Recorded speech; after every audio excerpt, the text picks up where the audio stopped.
Muy buenos días con todas, con todos, con todes.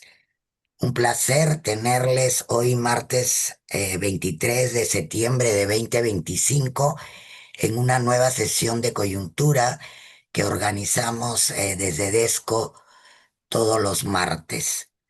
Agradecemos sobremanera a Óscar Ugarteche que nos acompaña esta mañana. Gracias, Óscar.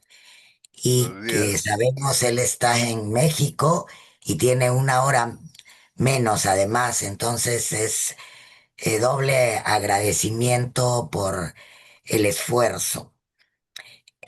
Hoy vamos a conversar sobre la política de Estados Unidos con respecto a América Latina.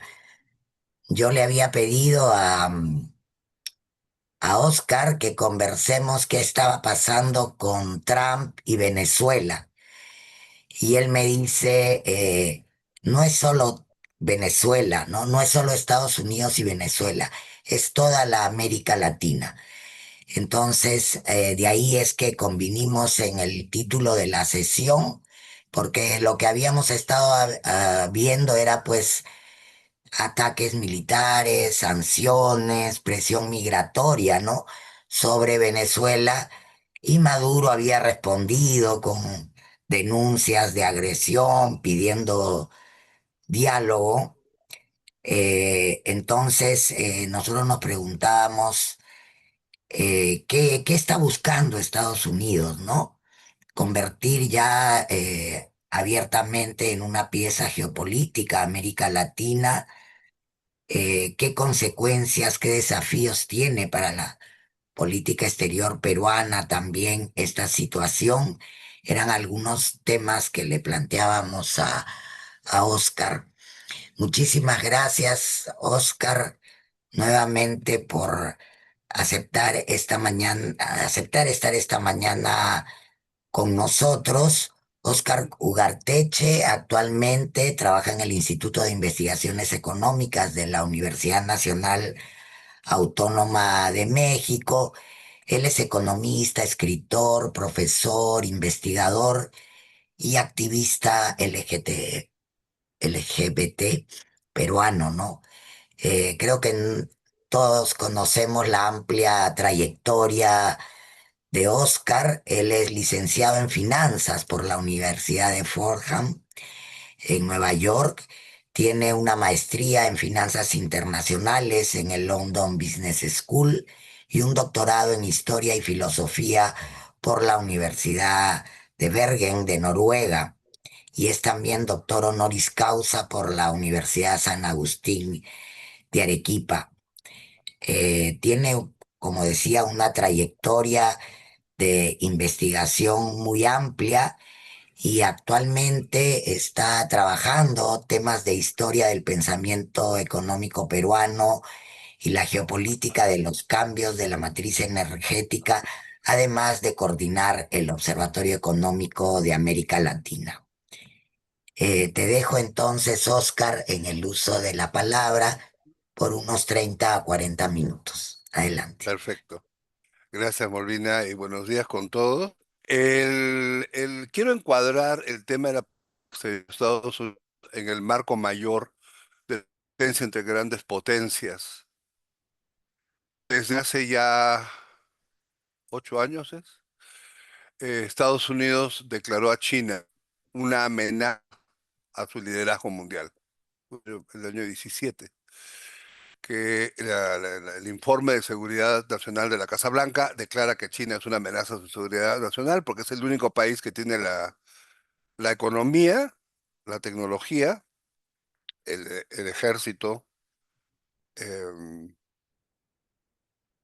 capaces de montar el liderazgo estadounidense. Este reconocimiento de parte de la Casa Blanca de que China es su competidor hace que China sea su competidor. sea, Nombró a la criatura, digamos. Eh, en ese marco, cuando uno mira bien la división del mundo, en el marco de las grandes potencias, la teoría de las grandes potencias se inventa a fines del siglo XIX, cuando tenías a Rusia, que era un imperio, a Alemania, que era un imperio, Gran Bretaña, que era el gran imperio, y estos tres imperios estaban quitando, y el austrohúngaro, y estaban compitiendo entre ellos, ¿no?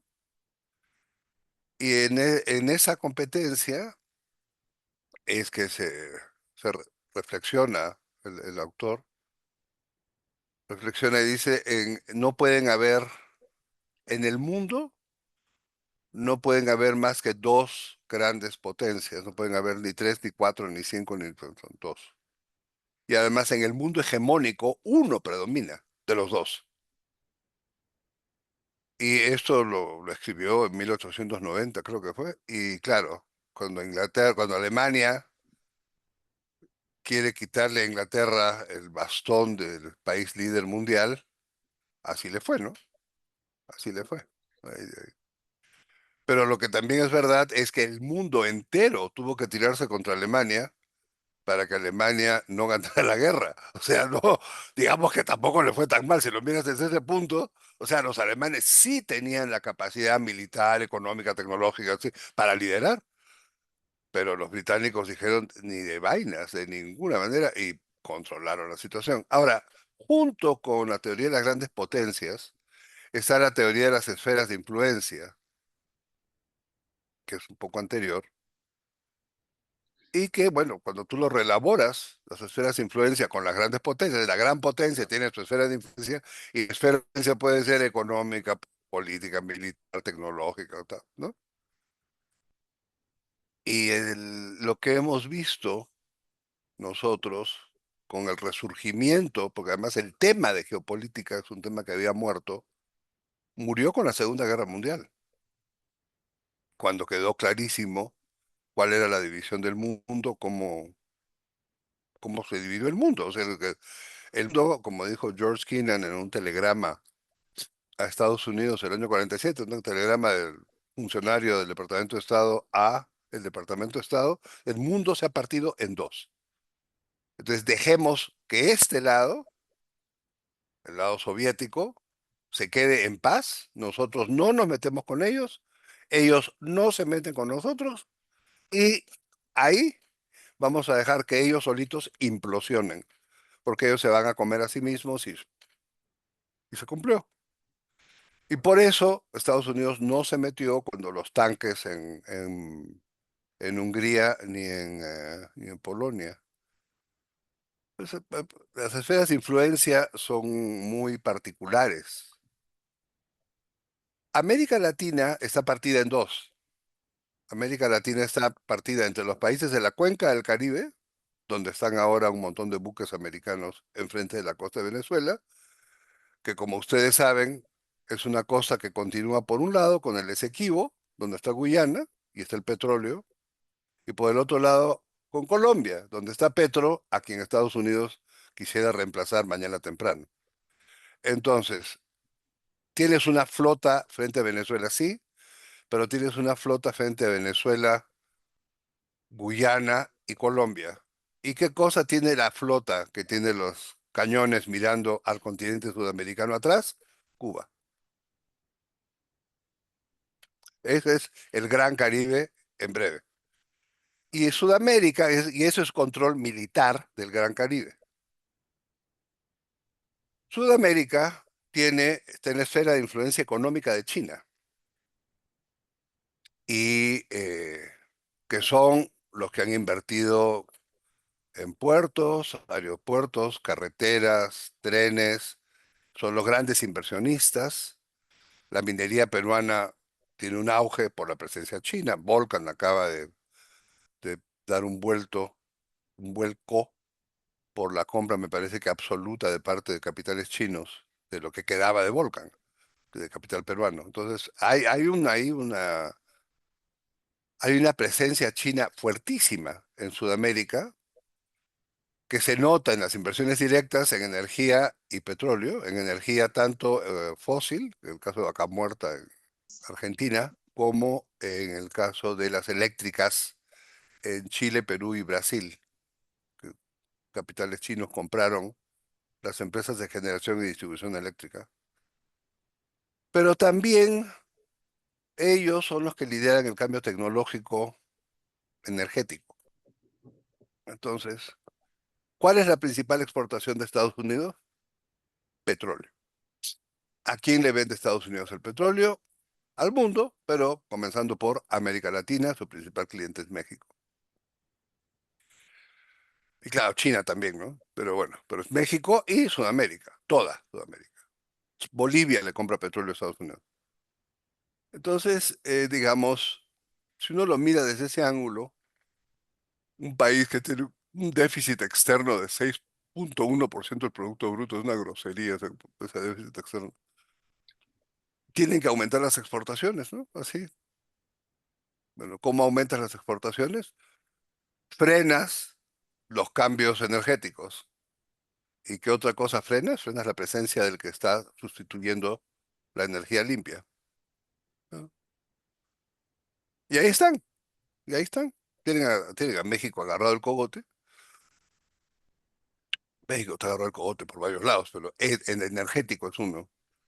Nosotros estamos enchufados, nosotros en México estamos enchufados a Estados Unidos por tuberías. Y como ustedes saben, las tuberías son, ya que están puestas, es muy difícil romper ese cordón umbilical, ¿no?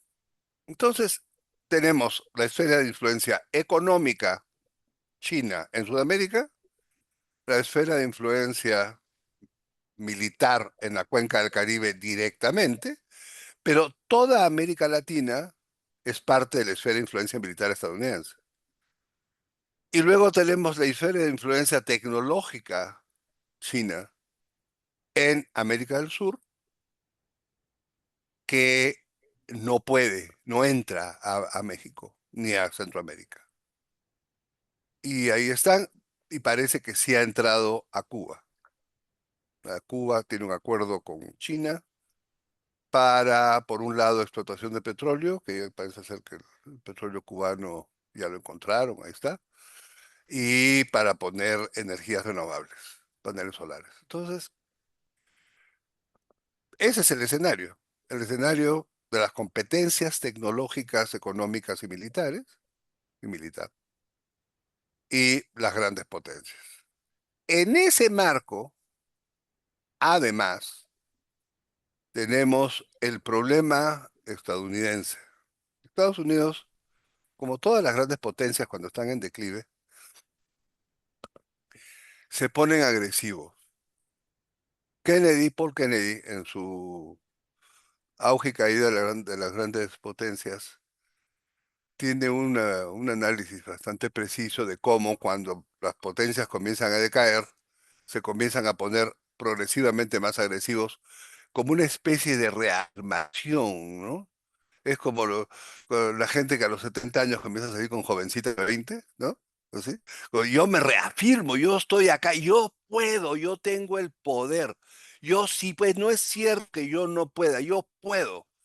Y entonces podemos recordar a Anthony Eden en el canal de Suez en 1956, cuando Nasser dijo que ya estaba bueno, o sea, que les devuelvan el canal, porque el canal, los ingleses se quedaron con el canal de Suez construido por los egipcios, con dinero francés, con dinero egipcio del Diwan del Cairo, más préstamos en Francia. ¿Y quién se queda con el canal?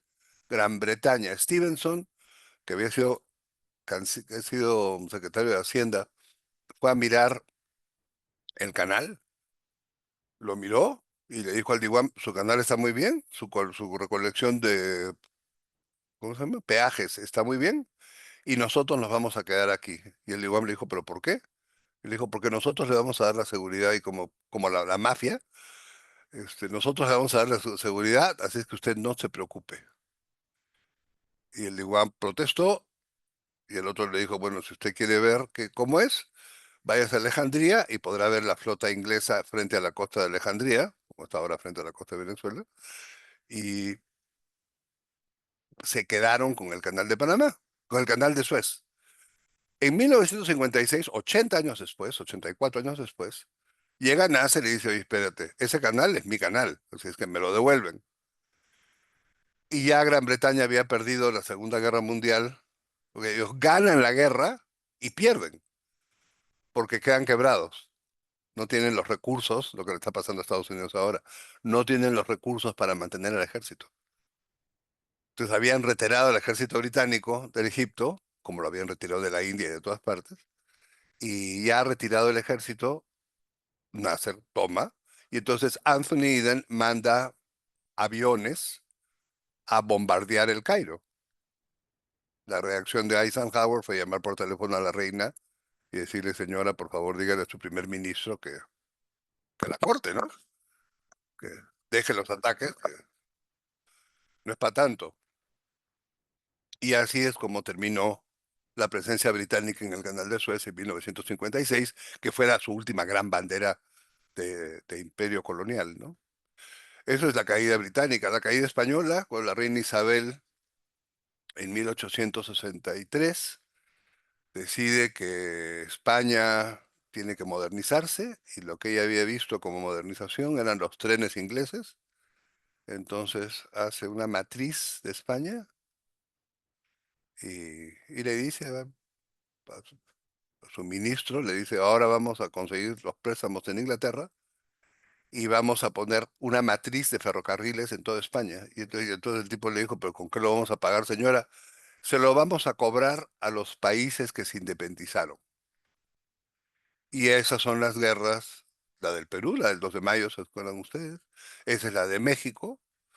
Esa es también la de Guinea Ecuatorial, donde sí se quedaron, sí, es así, ahí sí se apoderaron del territorio. Y una cuatro en Indochina que fueron con Francia y que igualmente perdieron. Entonces, Isabel termina con un golpe de Estado, ella viviendo en París y los generales gobernando. Eso es la final de esa parte de la caída del Imperio Británico, ¿no? Imperio Español. Ahí se nota que soy dormido. Bueno, este, entonces caen caen muy violentamente. Y estamos viendo ahora esto, estamos viendo a un Estados Unidos que está poniéndose como bully y para mala suerte de Estados Unidos, en su caída libre, tienen al otro lado, tienen a un estratega en Rusia, Putin, y tienen a un político de altísimo calibre que es Xi Jinping en China. Entonces, frente a un hombre básicamente ignorante y sin concepción del mundo como es Trump, está enfrentado a un estratega en Rusia y a un político de alto calibre en China, y ellos tienen economías que están bien, que están sólidas, con tecnologías nuevas, que de punta, están haciendo aviones nuevos, están haciendo bombas nuevas, porque claro, las guerras entusiasman la capacidad inventiva, ¿no? Y tenemos un proceso de renovación tecnológico en curso, derivado de esas guerras. Y mientras todo eso pasa, cada vez vemos más el rezago estadounidense. No sé si han estado últimamente en un aeropuerto de Estados Unidos, pero están horribles. Viejos, se vienen abajo, no tienen todas las tecnologías que hay en los aeropuertos asiáticos, ni en los europeos, ni tienen los espacios. O sea, realmente es notable, ¿no? Y esos son los aeropuertos, o sea, pero pasas por cualquier cosa. Es decir, la caída en la calidad de las universidades es y ya no les voy a decir la caída de algunas investigaciones. Como ustedes pueden apreciar en la ciencia económica, en lo que se ha convertido la ciencia económica, ¿no? Entonces, al otro lado, tranquilos, dejan que el declive vaya y Trump hace todo lo posible por reforzar su presencia y lo único que hace es reforzar el declive. El déficit fiscal y externo, pues, son equivalentes, de 6,1 Él cree que se resuelve poniendo aranceles, pero lo que está poniendo no son aranceles, ¿no? Porque los aranceles, como todos sabemos, son por producto o por rama. Aquí lo que está haciendo es poniendo aranceles a países. Ah, tú eres Tailandia, 80% que te corten la cabeza. Es una demostración de poder o de falta de poder, ¿no? Y, y eso, claro, a quien afecta es a los empresarios en Estados Unidos, evidentemente, porque el resto del mundo sigue funcionando y comerciando entre sí.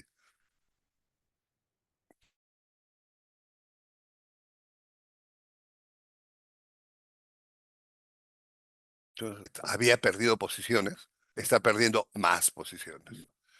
Y para los que no confundimos la bolsa de valores con la economía, podemos ver que mientras su bolsa de valores está boyante, su economía no lo está y no está mejorando. Los informes de empleo son malos y los informes de ahora deben salir el próximo informe de crecimiento, pero tengo la impresión que van a ser igualmente malos. El pronóstico era estancamiento con inflación y yo la impresión de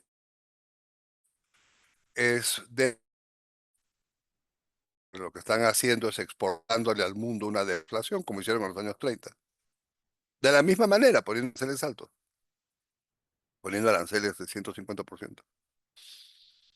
Eh, que se me haga la boca chicharrón, pero probablemente estemos enfrentando unas bajadas en las tasas de inflación muy fuertes por los tipos de cambio nuestras, que es en realidad la devaluación del dólar.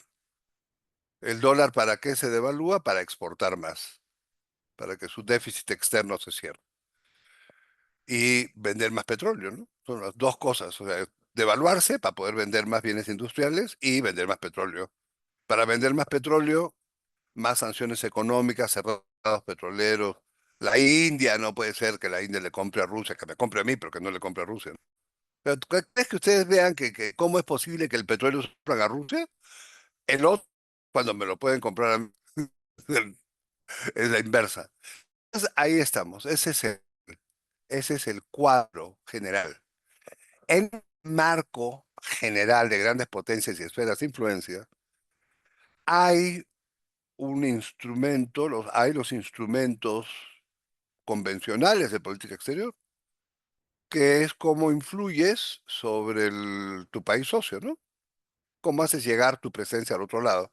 Para eso está, pues, el Ministerio de Relaciones Exteriores, las agencias de cooperación internacional, para eso está la prensa.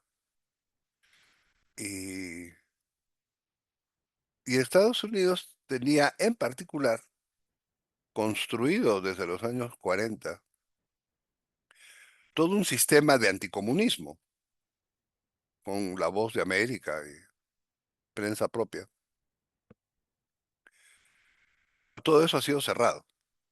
Han cerrado La Voz de América y han cerrado AID, que sus dos instrumentos de llegada al otro lado, de poder tener una cierta presencia al otro lado.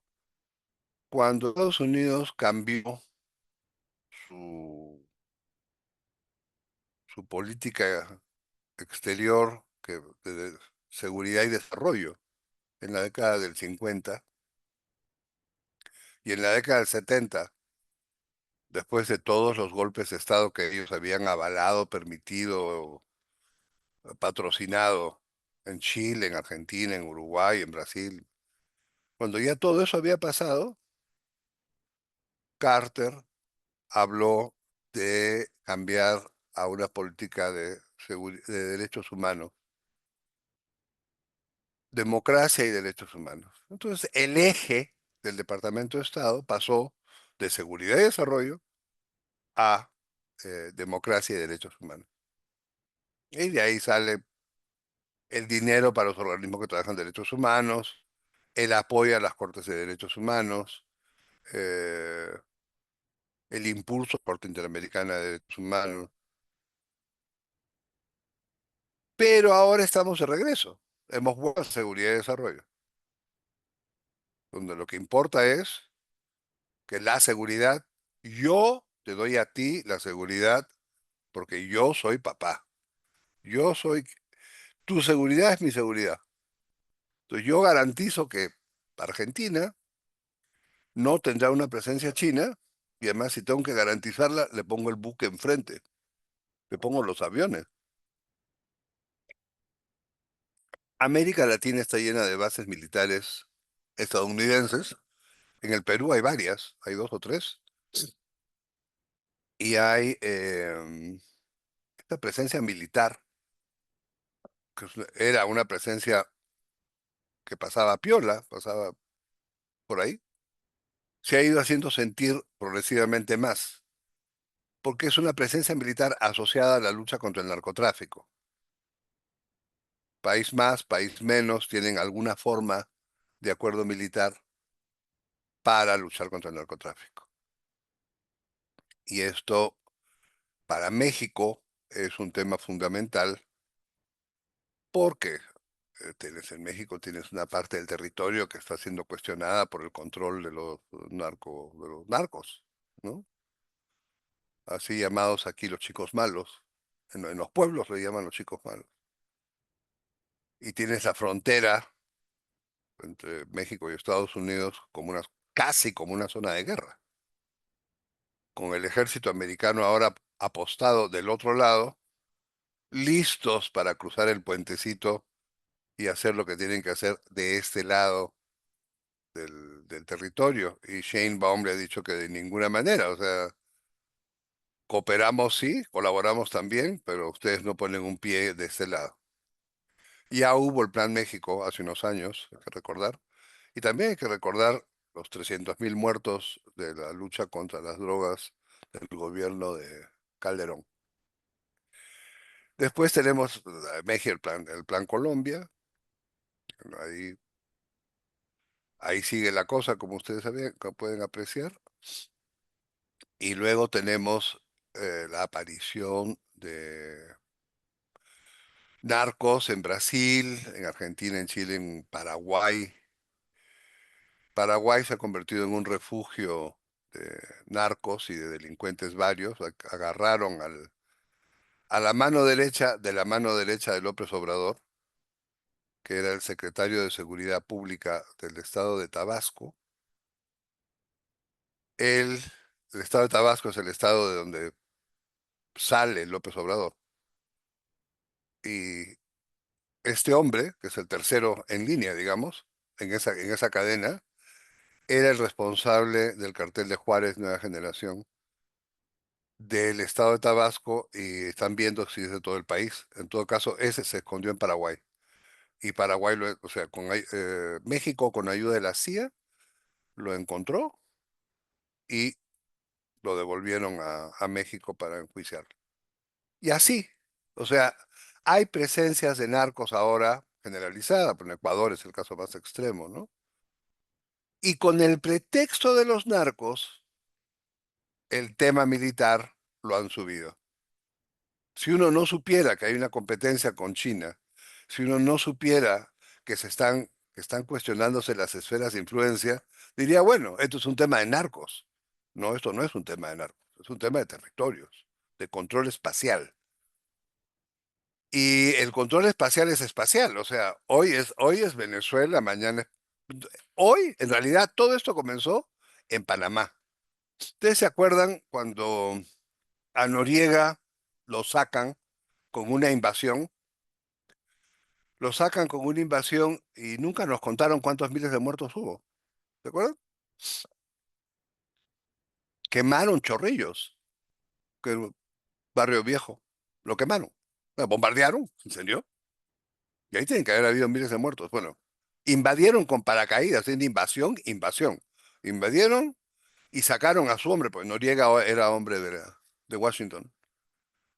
Lo sacaron y se lo llevaron a la cárcel de Estados Unidos. Ese fue Noriega.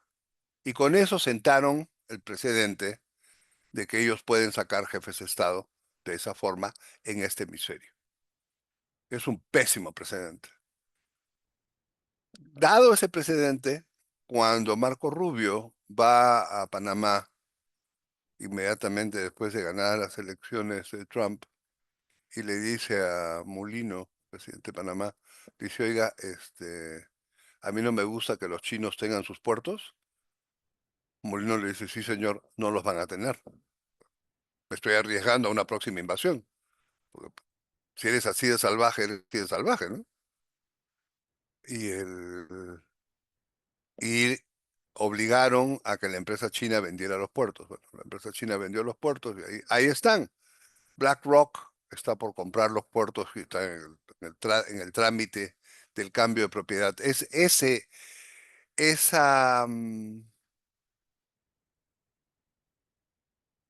ese triunfo estadounidense en Panamá le dio la impresión a Marco Rubio y a la gente que está en Washington que ya no tiene otras armas, porque ya no tienen Voz de América y ya no tienen AID.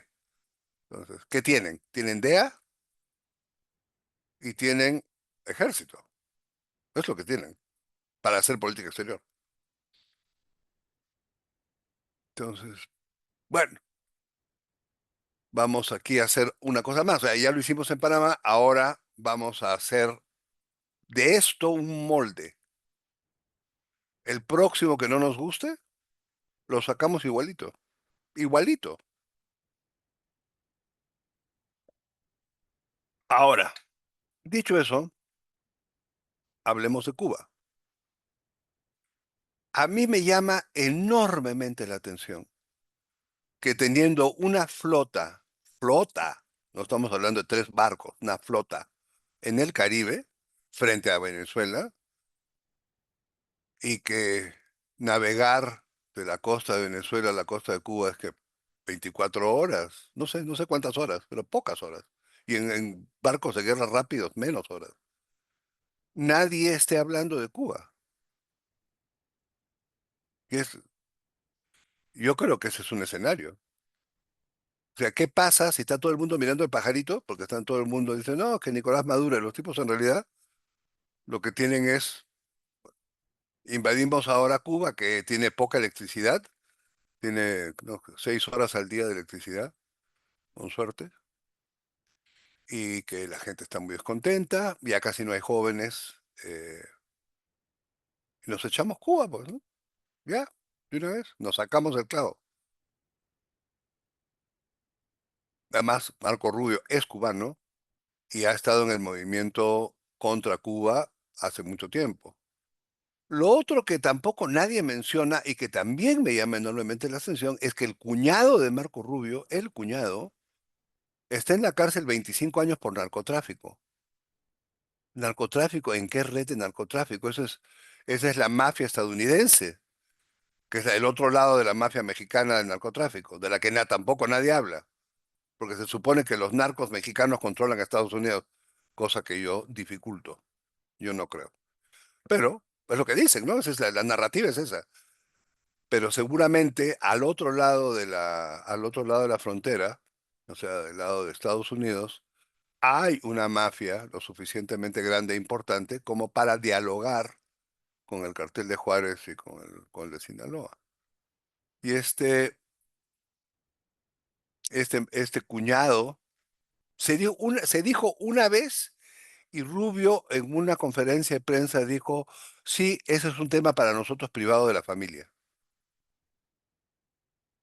Bueno, para nosotros en Sudamérica, ese no es un tema privado de su familia, es un tema político que hay que ver con qué mafia estaba ese señor, cómo se llamaba el señor y en qué andaba, ¿no?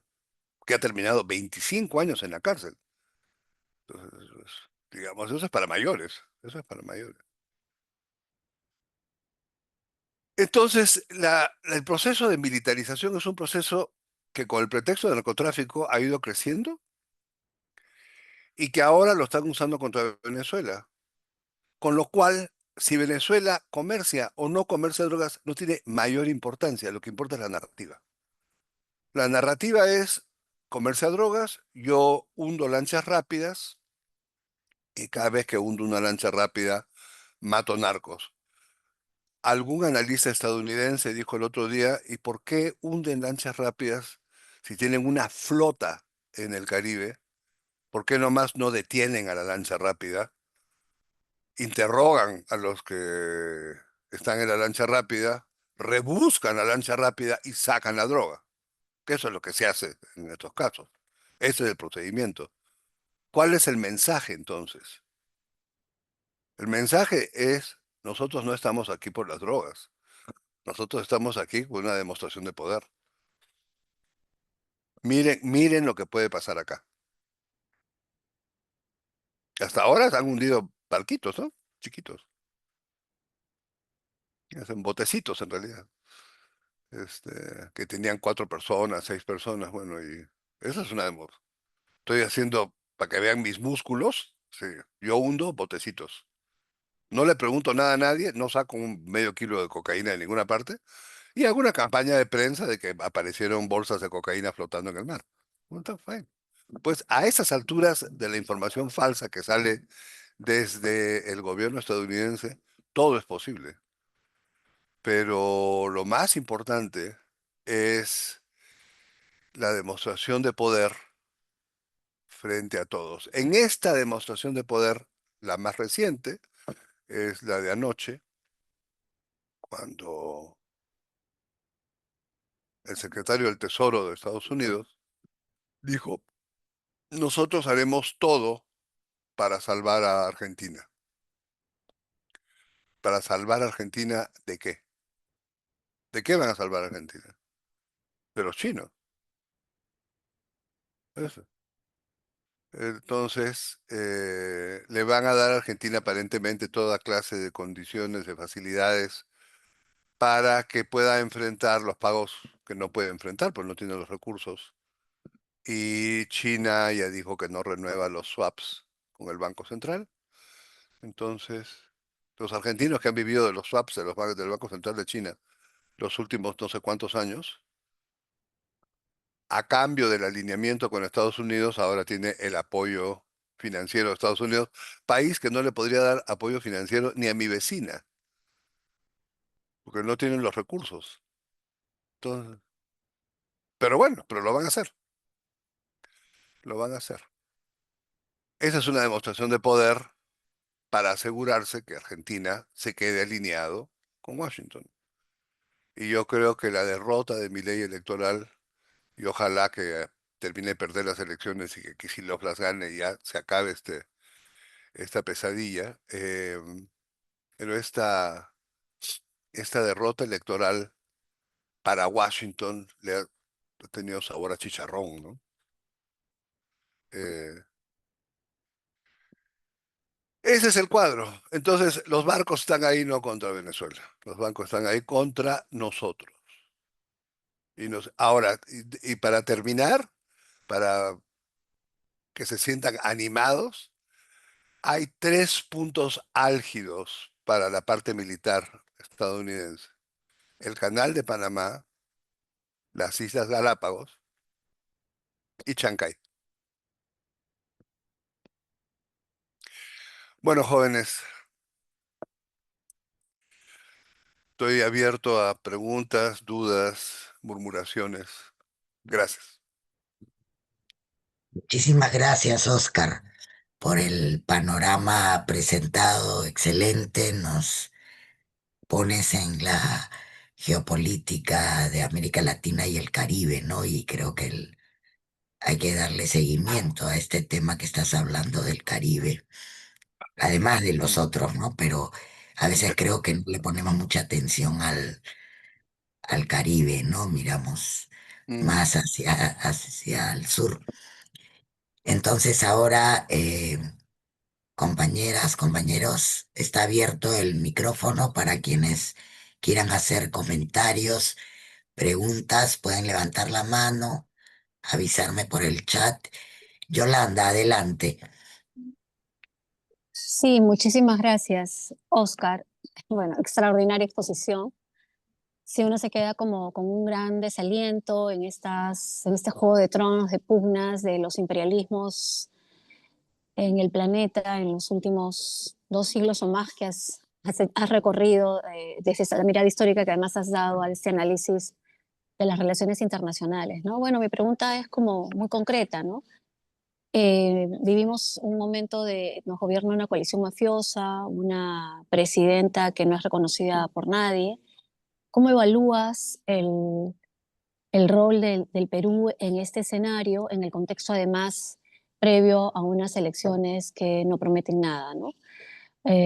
Cuando recorremos el país vemos que López Aliaga ha pintado todo el país de norte a sur y, y no hay presencia todavía de ninguna propuesta alternativa a la ultraderecha que nos gobierna, ¿no? Entonces, ¿cómo ves al Perú en este escenario geopolítico internacional de presencia brutal de Estados Unidos y la amenaza que viene Mm. explícitamente mostrando con su armada en el Caribe, ¿no? ¿Y qué perspectivas tendría que tener un gobierno medianamente democrático que dudo mucho que tengamos en el próximo, en los próximos meses, ¿no? Gracias. Mm. Este, a mí lo que me preocupa del Perú es que la respetable opinión pública no tiene conciencia de Chancay. Chancay,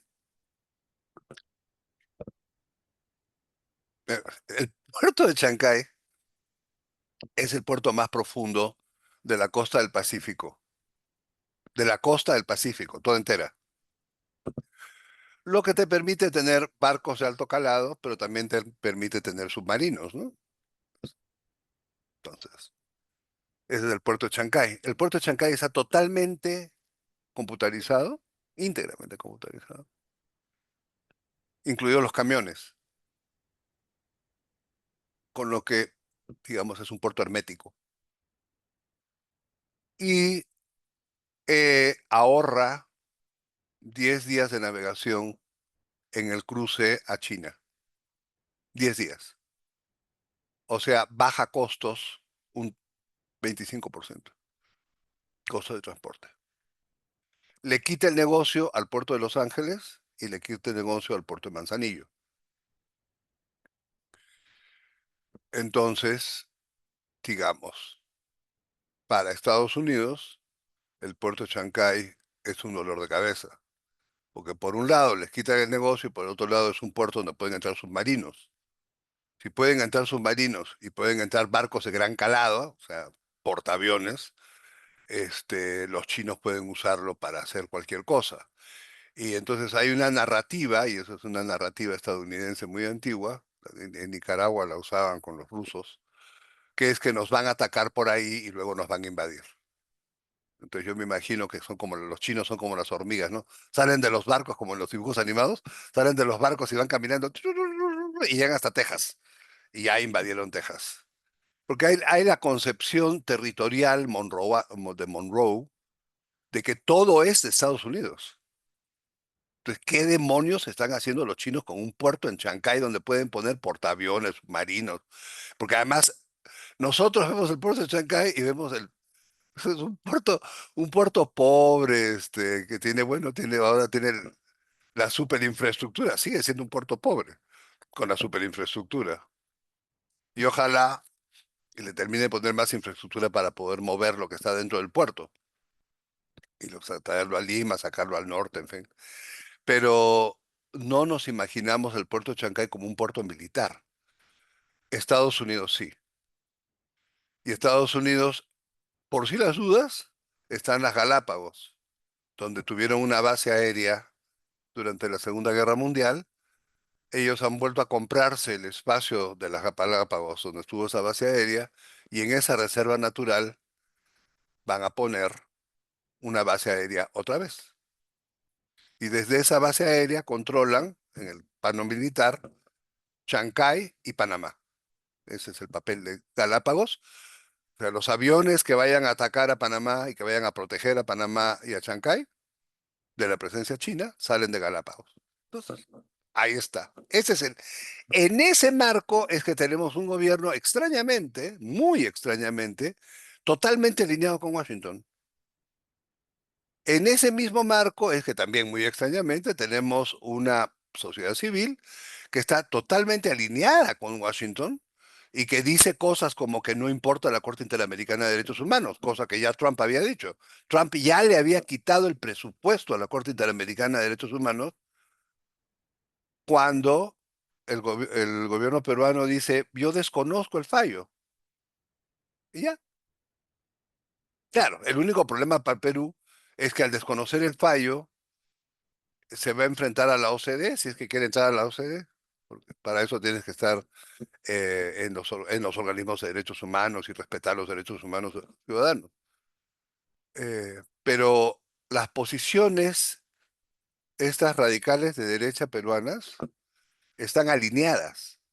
O sea, el mensaje del alcalde de Lima de que va a ser un homenaje a Charlie Kirk, este muchacho que han matado de la ultraderecha fóbica americana, que mató un chico en Utah el otro día, el alcalde de Lima diga, yo le voy a hacer un homenaje a Charlie Kirk, y en el Perú nadie sabe quién es Charlie Kirk, a nadie le importa, nosotros tenemos nuestro propio muerto, no me fríes, tenemos nosotros para muertos ajenos, nosotros tenemos nuestros muertos, y a esos no hay ningún homenaje, el homenaje es al de la extrema derecha de Estados Unidos. ¿Qué le está diciendo? Yo soy tu hombre, vota por mí, yo soy tu hombre. Entonces, López Aliaga ya está alineado, y con López Aliaga alineado, yo me imagino que, digamos, el poder económico en el Perú también. El único problema con eso es que las elecciones en el Perú históricamente no las ganan ellos. Ellos se apropian de quien gana las elecciones. Se apropiaron de Humala. De Toledo no se apropiaron, Toledo estaba ahí, pero, pero no parecía que tanto. Pero Humala no estaba ahí y se apropiaron de Humala. Y después ya salieron con su propio candidato, que fue Kuczynski, bueno, así le fue. Y después hemos tenido el desastre que hemos visto y ahora tenemos a una persona que entra con la bandera de izquierda, se va a la derecha y la pobre gente que está en la calle se pregunta qué cosa es ser de izquierda. O sea, el daño que le ha hecho el serronismo a la izquierda es solamente equivalente al daño que le ha hecho los, para la gente que ha estado en gobiernos locales en el Perú y que han terminado en la cárcel, ¿no? Entonces, probablemente, probablemente, si es que no gana la derecha directamente las próximas elecciones, harán lo que hicieron con Castillo. O sea, Castillo ido con su metida de pata, ellos se apropiaron del poder. Y chao. Y yo veo que el gobierno peruano está totalmente alineado con Washington, absolutamente alineado con Washington. Es decir, no ha dicho la media, no ha dicho nada sobre Palestina, nada. En el voto en Naciones Unidas no votó en contra del genocidio. Nosotros teníamos una política exterior progresista, ¿se acuerdan? Tuvimos una política exterior progresista, bueno, se acabó, ahora estamos alineados. Y ese alineamiento tiene que ver con el puerto de Chancay. Y tenemos una presencia militar estadounidense para el narcotráfico más o menos grande. El Perú tiene un serio problema diplomático con Venezuela, tiene un serio problema diplomático con todo el mundo. O sea, estamos aislados, pero no se ve como que estamos aislados, sino se ve, estamos alineados con Washington, entonces la relación con los países progresistas está rota. Con México, con Venezuela, con Colombia está rota. Guardamos la relación con Cuba, no entiendo bien por qué, me sorprende,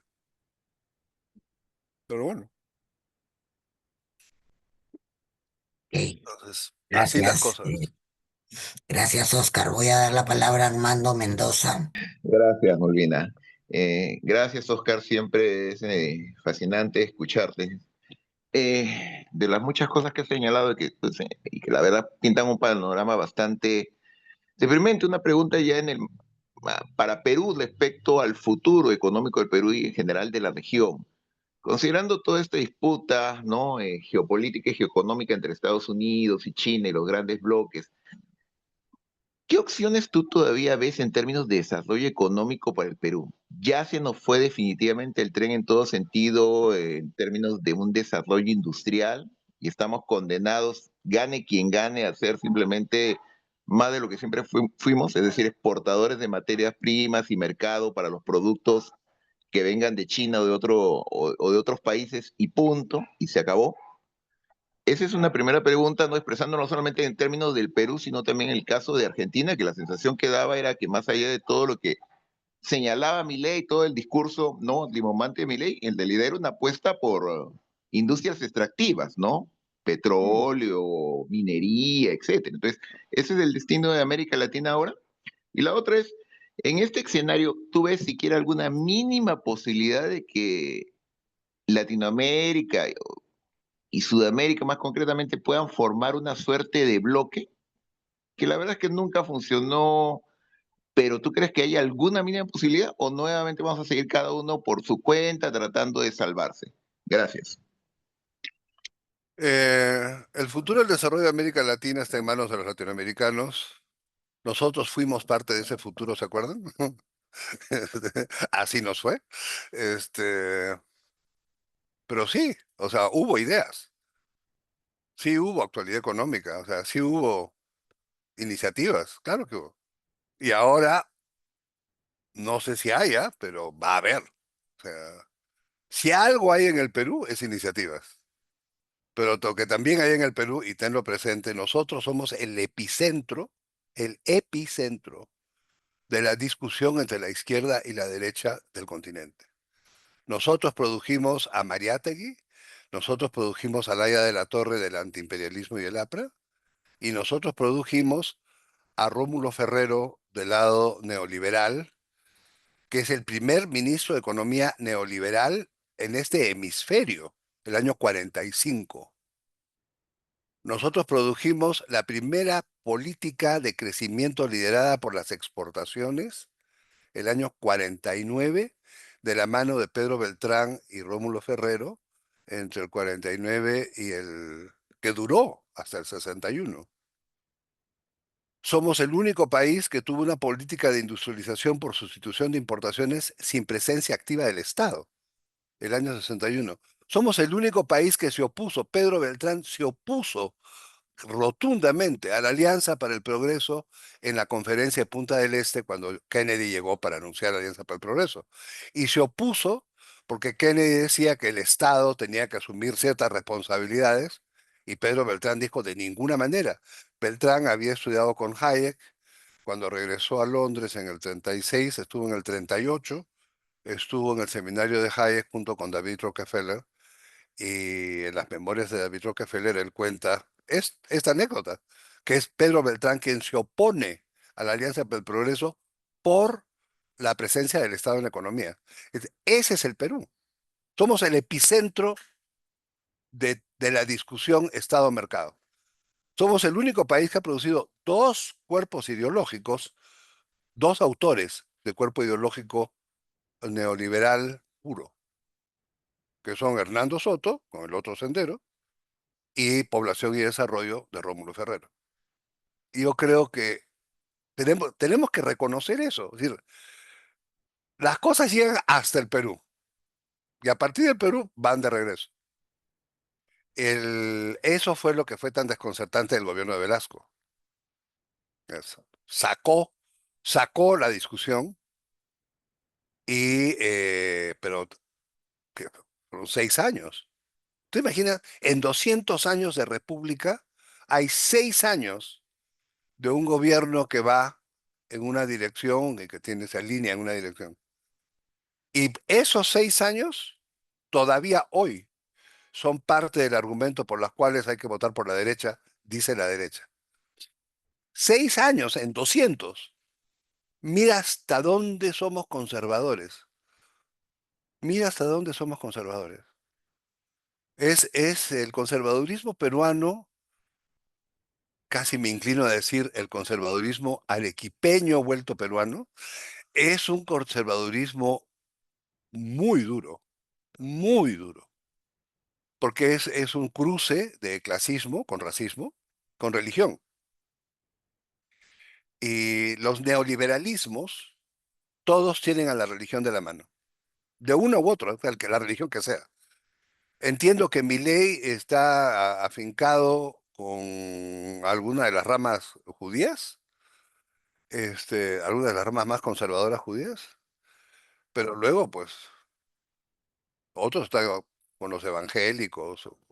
Bueno, nosotros tuvimos al Opus Dei, ¿no? En Palacio de Gobierno. Así es que ese es el Perú. Ese es el Perú. Y la otra parte de la pregunta, ¿cuál era? Ah, las perspectivas. De bloque. No, mira, yo estoy terminando, que algún día lo voy a terminar, Dios, Dios me oiga, un trabajo que comencé hace 10 años que se llama La integración trunca de América Latina. He revisado desde 1824 todas las iniciativas posibles, digamos, todas las que encontré en distintos archivos, iniciativas de integración, y todas se han disuelto, todas. En 2 siglos, todas las iniciativas de integración se han disuelto. La más reciente fue UNASUR, en la que justamente comencé a hacer este trabajo después de UNASUR por la velocidad con la que se cayó UNASUR. UNASUR desaparece totalmente después de la muerte de Chávez, la muerte de Néstor Kirchner y la pérdida, la salida de Dilma Rousseff de la presidencia de Brasil y la salida de Rafael Correa de la presidencia de Ecuador. Esos cuatro se van y una institución creada con comités de todo tipo, de cooperación para defensa, para salud, para educación, para arquitectura financiera, desaparecen. Pero desaparecen al punto que no he podido encontrar archivos para poder escribir qué fue y cómo desapareció, que tengo en todos los otros casos. Hay que voy a tener que mencionar a UNASUR sin archivos, o sea, como recuento. Pero es eso, ¿no? O sea, no, todo indica dos cosas. Por un lado, indica que hay un lado adentro de cada país que cree más en las exportaciones que en la industria, y entonces no le interesa la integración, porque la integración básicamente favorece a la industria. Hay también un lado que cree más en las relaciones con Washington que en las relaciones con los vecinos, entonces se va para allá y se fractura por ahí. Y hay el lado de tú eres muy grande y yo soy muy chico, entonces yo contigo no me asocio. Y esto lo hemos visto una y otra vez. Esto lo hemos visto una y otra vez. El, digamos, no es cierto que exista un interés común por tener una postura común. No hay tal cosa. No hay tal cosa.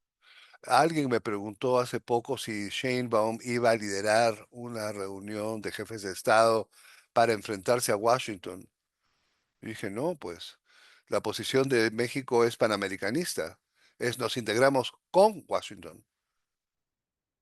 Y claro, nosotros no somos panamericanistas, somos regionalistas. Si somos regionalistas, el eje del regionalismo sudamericano es Buenos Aires.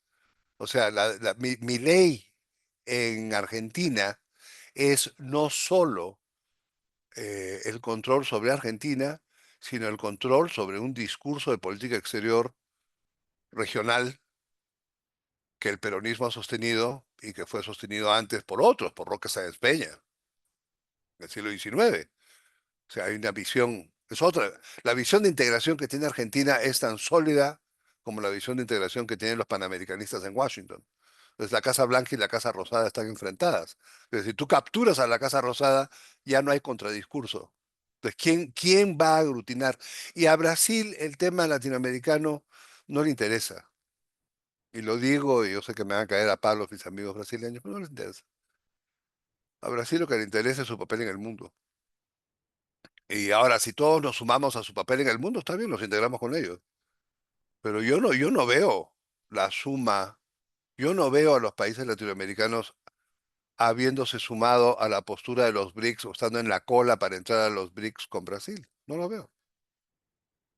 Y Venezuela quiso y Brasil dijo, no, pues, no, no.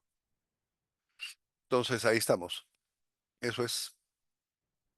Gracias. ¿Quién más se anima para el uso Mariela, de la palabra? Hola, bueno, Hola. ¿puede ser una pequeña acotación?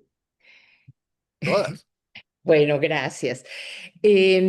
Oscar, yo tenía un par de observaciones respecto a ese trabajo que estás realizando sobre la integración en América Latina y sus fracasos, que ninguno ha tenido éxito. Y yo estoy de acuerdo contigo.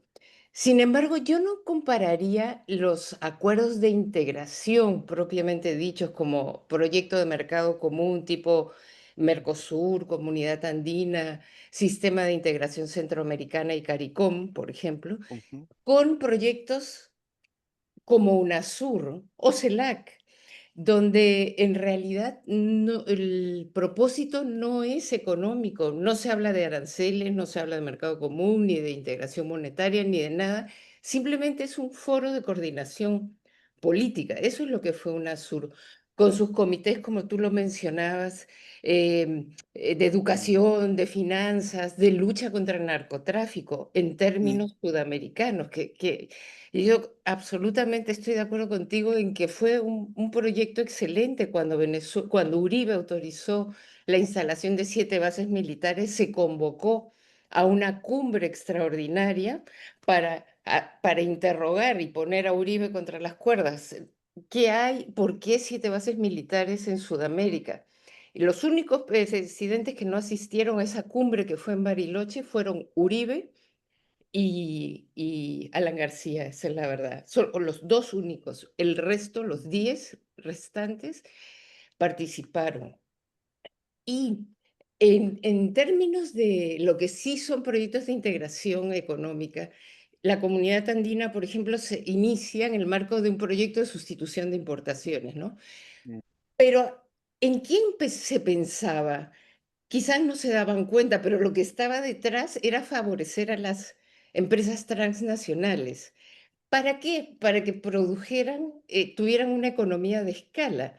Por ejemplo, se instalaban donde más les convenía costos de mano de obra baratos, menos impuestos, aunque había todavía un régimen común de tratamiento de las inversiones extranjeras, la decisión 24, y tú lo recuerdas muy no. bien. No.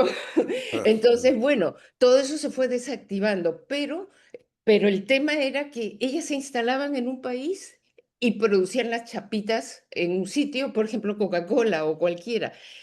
Era muy favorable por economías de escala, era una integración para hacer más eficiente y más rentables las transnacionales al final, porque las pymes, si tú te fijas bien, no es que participaran de ese proceso de integración, que es de empresas grandes.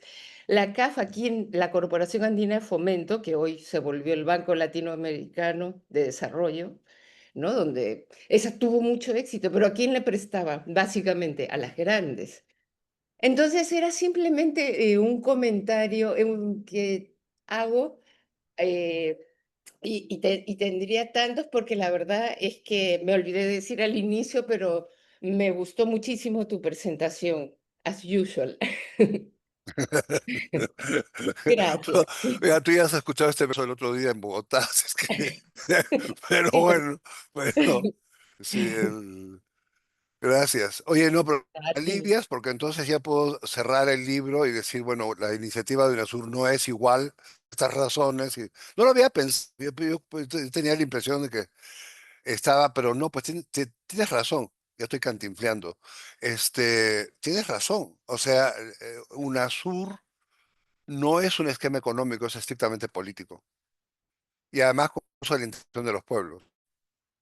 Entonces es un discurso político, pero la parte económica, la que yo participé, parte económica, que es la estructura financiera, esa sí era y sí está pensada para la región.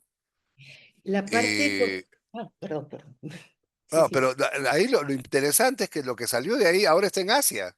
O sea, Dilma se lleva la idea y ahí sigue. Y hay que recordar que Brasil firmó el primer acuerdo de pago de moneda nacional con Argentina en el 2008 y hay Ujú. que recordar que todos los pagos en moneda nacional venían de la época de la LADI. O sea, aquí no se Del inventó la convenio de pólvora paz. para nada. Sí, Ujú. ya. Entonces hablan de la desdolarización y no sé qué tanta cosa, pero en realidad no saben de lo que están hablando. Mm. Sí, sí. Gracias. Yo tengo una pregunta, Oscar. Hola Mario, ¿Qué tal? ¿Cómo estás? ¿cómo estás? Es una pregunta sobre Corío, el puerto este en el Valle de Tambo, ¿no? Que es un proyecto en el que el gobierno regional de Arequipa ya ha firmado un preacuerdo o algo así Mm. con una empresa norteamericana. Y aparentemente hay intereses norteamericanos y ese sí es el de mayor calado, es el puerto de las costas más profundas que hay. Inclusive creo que es un 30% más profundo que Chancay. ¡Qué bárbaro! Uh, Es una medida, es una cosa muy, muy, muy interesante a la que hay que darle seguimiento, ¿no? mm. Entonces, me parece que por bajo cuerda se deben estar moviendo otros intereses norteamericanos, Sí, no claro. necesariamente auténticamente norteamericanos, pero de capitales que vienen de Norteamérica por empresas norteamericanas y que son parte del proceso de lavado que regresa, pero Ujú. regresa como inversión extranjera, ¿no? Entonces, eso era lo que quería preguntarte, si esa lectura es importante o no es significativa, es una corriente. Hay, hay dos puertos que se ha hablado de dos puertos, con que tienen así conversaciones con preacuerdos. Uno es el de Tambo y hay uno en Chile.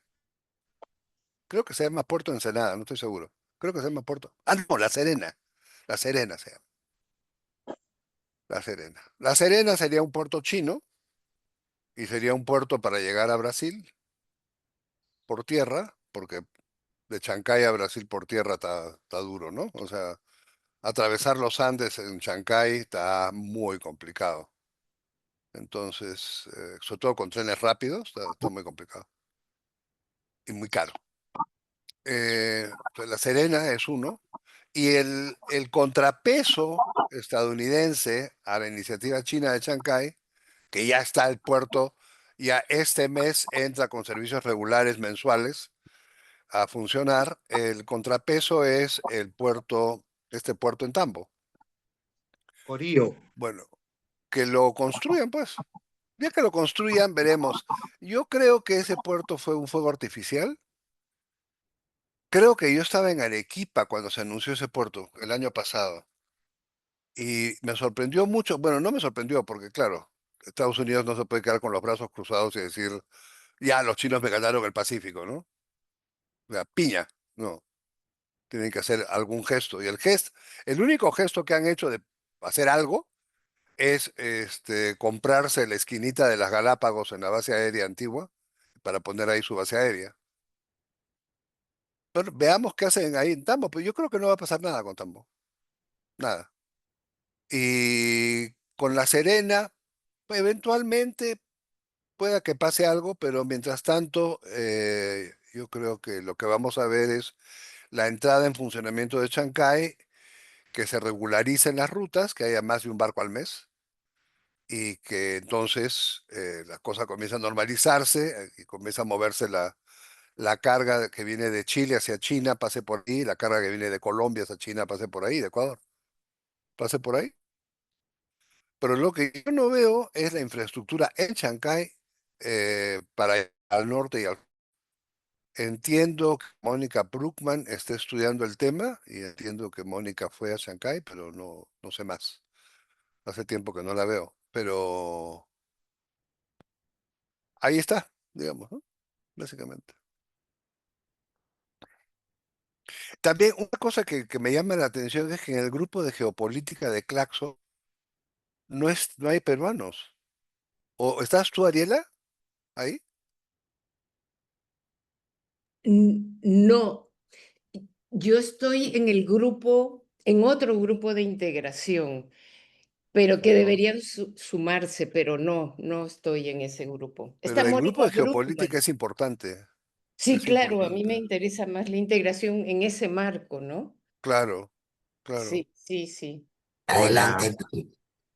hola nuevamente, Oscar, ¿cómo están y qué tal? Nuevamente, hola con todos. Oscar, mira, yo te quería preguntar, he seguido, bueno, como siempre, muy atento, y tus presentaciones siempre son muy interesantes, iluminantes y sobre todo estimulantes. Mira, yo te quisiera preguntar sobre el influjo el influjo geopolítico, ¿no? Digamos, o de la agenda norteamericana acá también en el Perú, en Lima y en particular, bueno, en un sector que nos puede resultar más o menos cercano o conocido, ¿no?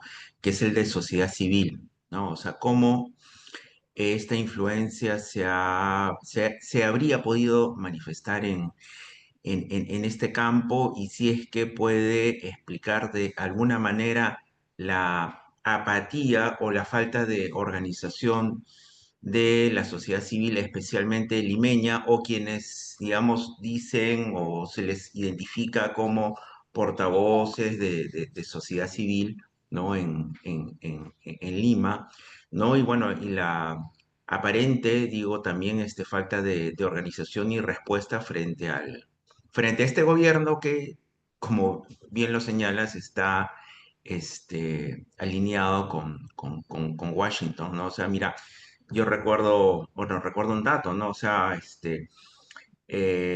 bueno, con lo que sabemos, con lo que recordamos, con lo problemático que fue el gobierno de Castillo, pero eh, creo que hubo ahí una alineación, no sé, me parece, no sé tú qué dirás, o sea, cuando se forma una especie de alianza o plataforma llamada Coalición Ciudadana, ¿no? Encabezada, movida por algunos miembros de Transparencia, ¿no? Para, desde sociedad civil limeña especialmente, mover e impulsar la vacancia o la renuncia de Pedro Castillo, ¿no? Digamos, en los meses finales del año 2022, ¿no? Y, bueno, integraron esta plataforma a algunas otras organizaciones, como la Coordinadora Nacional de Derechos Humanos, ¿no? Entonces, bueno, y sabemos un poco el financiamiento, de dónde viene para la activación de estas organizaciones, ¿no? Me han dicho, me han sugerido, oye, mira, no hay que poner ciertos puntos críticos porque, digamos, eh, algunas partes de la sociedad civil son las que están reaccionando, activando ahora, ¿no? O están haciendo frente a algunos de los abusos y estropicios de este régimen, pero también me parece interesante y necesario comprender, ¿no? Y llegado el momento también exigir una rendición de cuentas, ¿no? Entonces, no sé, quería saber tu perspectiva al respecto. No sé, pero en la medida en que estaban financiados por Estados Unidos es perfectamente posible que hayan preferido inhibirse. No tengo idea, además, después de vivir aquí 20 años, ya no sé quién financia qué, ya ni siquiera sé quién es cuál. O sea, Desco, por supuesto, porque siempre estuvo ahí, pero digamos, o sea, el mall que existía ya no existe y hay 30 movimientos gays. O sea, es otro mundo, ¿no? El Perú es otro mundo en estos 20 años. Que no sé quién financiaba a quién. Pero lo que sí sé es que en la medida en que tu patrocinador tiene una postura, la que sea, difícilmente puedes colocarte tú en contra de esa postura. O sea, puedes abstenerte, pero hasta ahí nomás llegas, ¿no? Ahora, de ahí a que se convirtieran en punta de lanza de la postura del patrocinador, no, eso es peruano. Eso es construido en casa. Eso es convicción Racismo, tú propia, pura y dura. Pura y Racismo y dura. clasismo, racismo y clasismo limeño, dirías. Sí, sí, sí, sí, sí, sí, sí, sí. Sí, sí, sí, sí. No, el clasismo y el racismo peruanos son... Y no es limeño, es también limeño. Sí. Mm, sí, sí, no. El Perú es un país muy duro de roer. Mm, Pero además, como digo, estamos en el medio del gran debate ideológico del siglo XX. Y en el Perú, nosotros parece que estamos al principio del siglo XX, no hemos llegado al siglo XXI, pero ni por asomo, ni por asomo. Y yo no entiendo, yo, si entendiera, habría hecho una segunda edición de mi arqueología de la modernidad, pero el, yo no entiendo la persistencia conservadora, así como no entiendo la represión sexual peruana, que no la entiendo. No entiendo el conservadurismo decimonónico. Yo siempre digo arequipeño porque ¿qué voy a hacer? Pues? Pero porque sí me parece que es arequipeño. O sea, la, en Arequipa te dicen caviar y ya no te hablan saliendo de misa, ¿no? Y si no te hablan saliendo de misa, ¿qué haces? Ya quedaste, sales de la iglesia de la compañía y nadie te habla, te suicidas. O sea, y eso por decir. Este, y yo creo que el Perú está lleno de eso. Y eso tiene que ver con la Iglesia Católica, el papel de la Iglesia en el Perú, que sigue siendo un papel muy importante, ¿no? Por la falta de instituciones. Y ahora hay menos instituciones todavía, porque todavía en alguna época había el comercio y ahora tampoco hay el comercio. Entonces, o sea, hay lo que queda del comercio.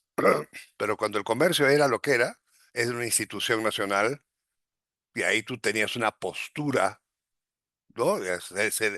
Ahí se debatía, la derecha ahí discutía y la izquierda discutía en sus dos foros. Ahora no hay esos foros.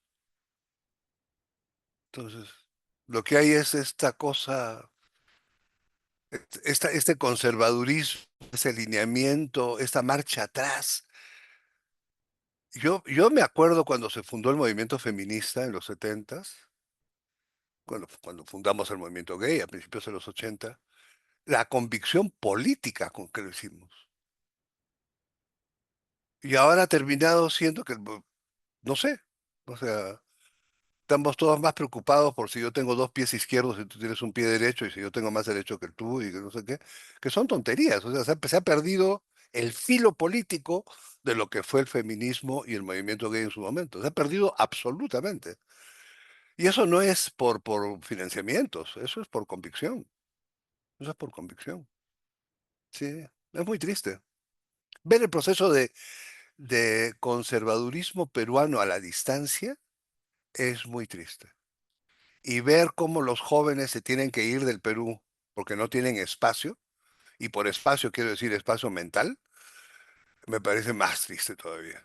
O sea, que la gente para poder pensar tenga que irse del Perú a universidades en cualquier otra parte del mundo, porque dentro de las universidades pero no hay sitio para hacer esto que estamos haciendo. A mí me sorprendió también mucho cuando estuve dictando en San Marcos el último trimestre del año pasado, semestre, en el Perú era semestre.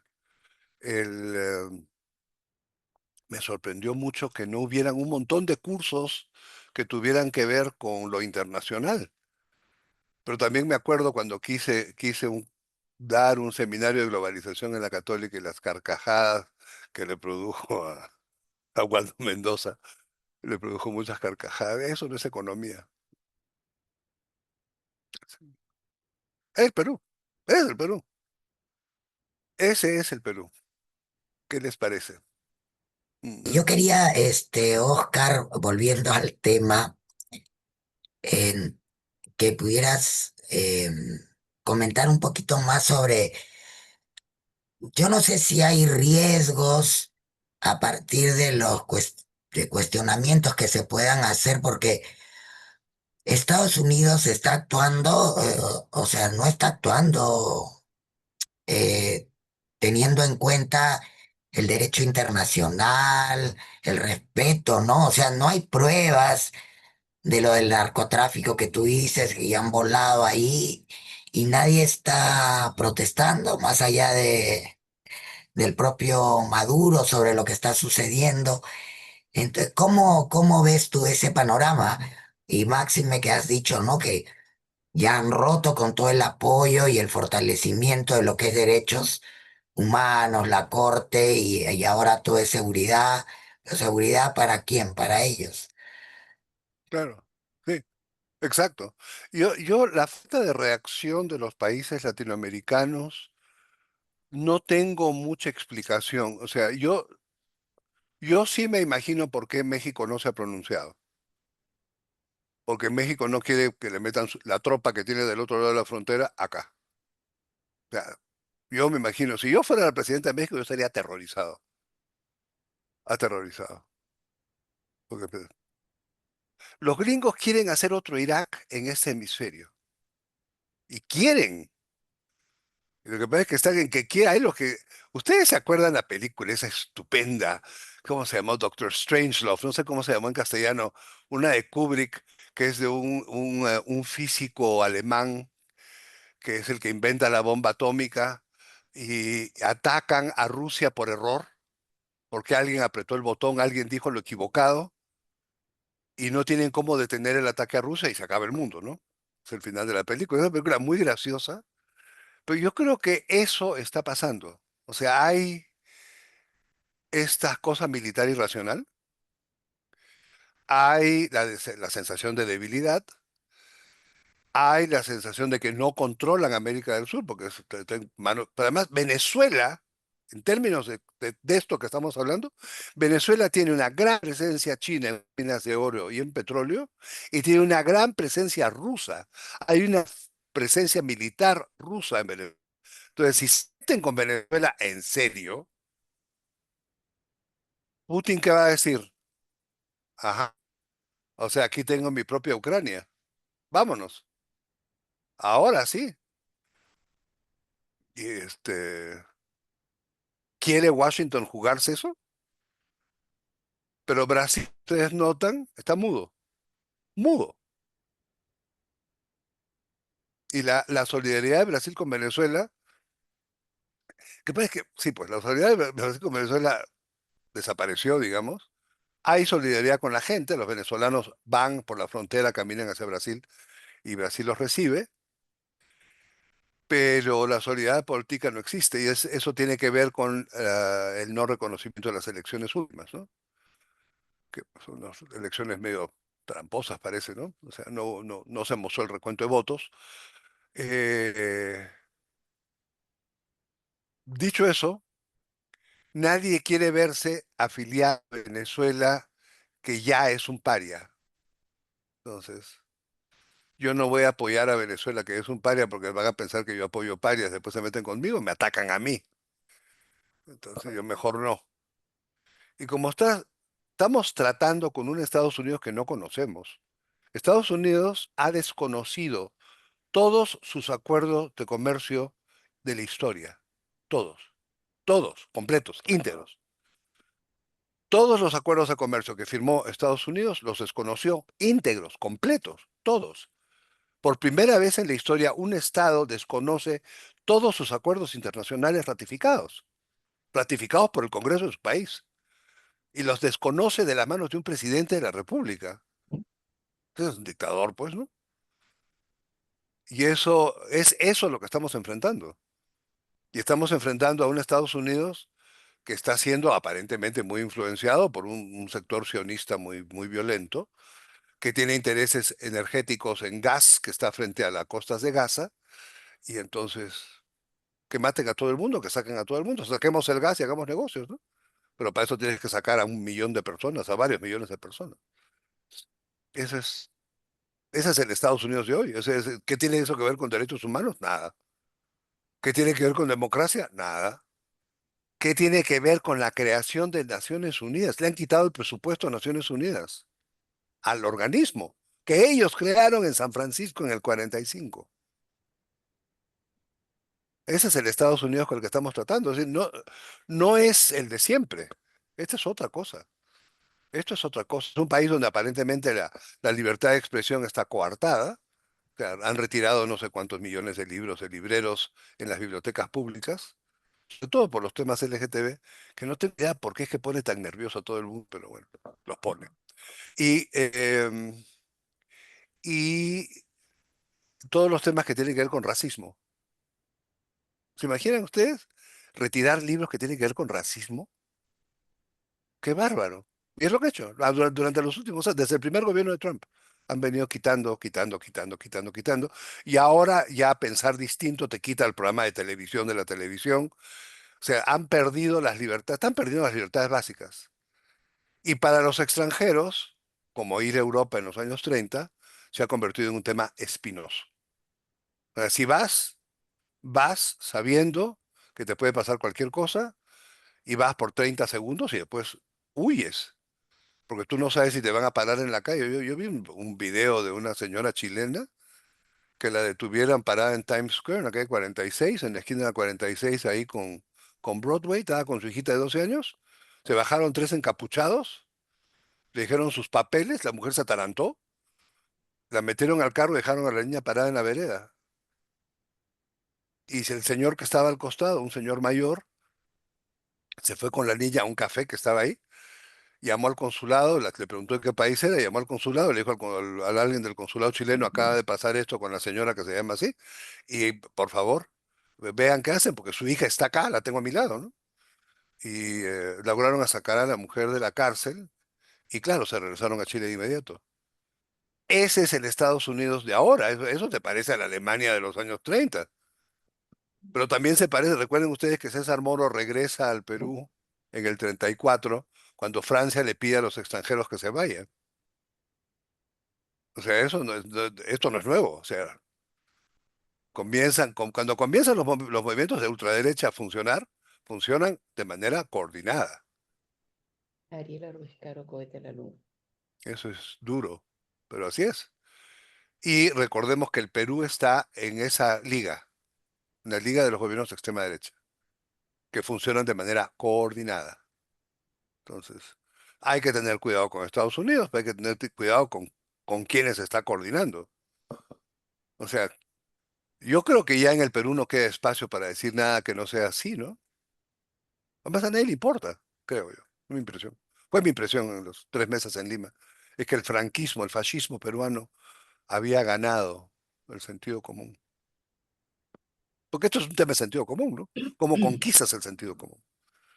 Y yo creo que el sentido común peruano está totalmente conquistado por la extrema derecha. Ujú. Molvina, ¿me permites una acotación pequeña? Oscar, sobre la posición de América Latina, es un poco relacionado a la pregunta que hizo Molvina.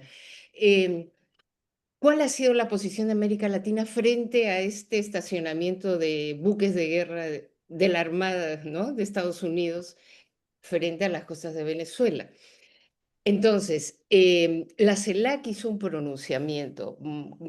Petro tiene la presidencia pro tempore de la CELAC. Un comunicado muy sobrio como para que todos los países lo hubieran suscrito en contra de cualquier intervención militar, que Estados Unidos, América Latina y el Caribe son una zona de paz que está en los estatutos que firmaron en la CELAC precisamente en 2014, y también el Tratado de Tlatelolco, que es una zona libre de armas nucleares, ¿no? Una región libre de armas nucleares, ese tipo de cosas. Y lo firmaron, fíjate, 19 países. No lo firmó Perú, lo firmó Chile, sí, pero bueno, no lo firmaron los que ya sabemos: Paraguay, Claro, claro. Argentina, etcétera, ¿no? Trinidad Tobago, porque Trinidad y Tobago y Guyana están muy a favor y están colaborando con que estacionar marines, ejercicios.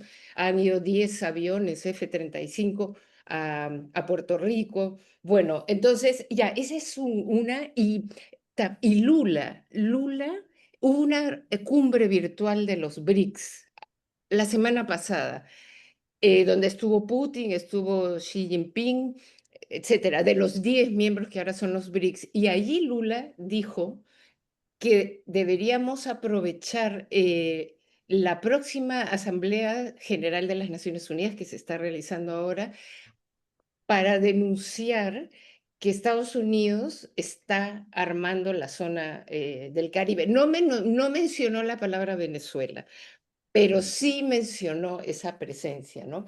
Entonces, es cierto que Brasil conserva, yo no estoy de acuerdo con que Brasil hubiera vetado a Venezuela para ser miembro de los BRICS. Creo que lo he dicho aquí alguna vez, pero quizás eso le sirva para presentarse como un país de buenos modales que no defiende a dictadores, ¿no? Todo ese rollo, toda esa narrativa que hay. Entonces, bueno, pero entonces cuando él defiende con mucha diplomacia a Venezuela, como lo está haciendo ahora, no solo en esta cumbre virtual de los BRICS, sino que él lo ha dicho, y Claudia Sheinbaum tampoco, no, ella creo que hasta mencionó Venezuela, pero ella dijo que por ese tratado Estrada, se llama así, ¿no?